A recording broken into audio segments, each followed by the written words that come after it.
everyone, it's Richard and Doug, Hi there. and we are standing here this morning in our living room instead of outside due to inclement weather. It is raining and gray and cold. So we thought instead of showing you projects we intend to do outside, we would show you Decorating 101 in our living room. With things that we own. Yes, we are on a budget and we are not allowed to get anything new at the moment. That's so right. we are making do with what we have. So we decided to start with the focal point of the living room, which is the fireplace. And as you can see, the fireplace screen is pretty intricate. The fireplace mantle is pretty traditional. And then we have a very contemporary painting set on top of that. We ultimately decided that it's just too forced, that there's too much of a contrast going on here. So we'd like to try one of our other paintings above the mantle and see if that works better.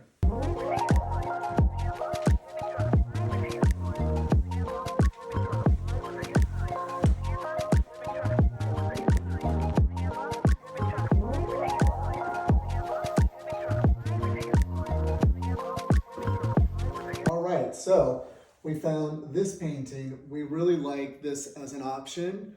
And we feel that the pinstripe in red helps pop the brick. The purple really helps pop the gray walls.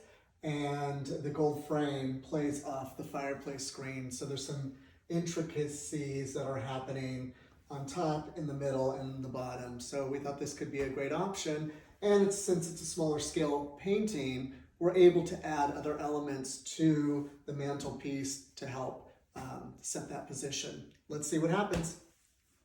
So in the end, we went with the purple lady above the fireplace. Out of all our options, we thought it worked best. The reds from the sofa pull in the reds of the brick fireplace.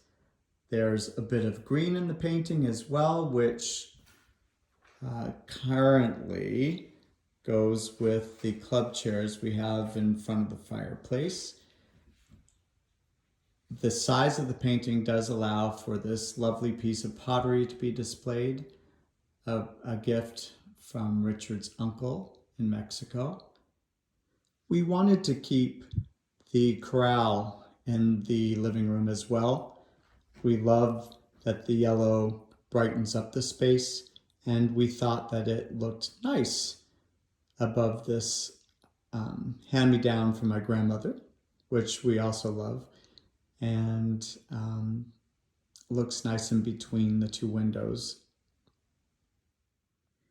And we decided to leave the painting my Uncle Bob did once upon a time in its current position, which I think looks quite nice, and Richard agrees.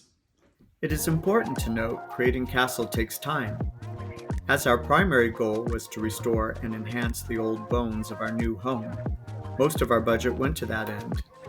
Thankfully, furnishings will be a minimal cost, as practically everything in this room and beyond came from family and friends and has a story behind it. We are so grateful for our loved ones and their contributions to our family home.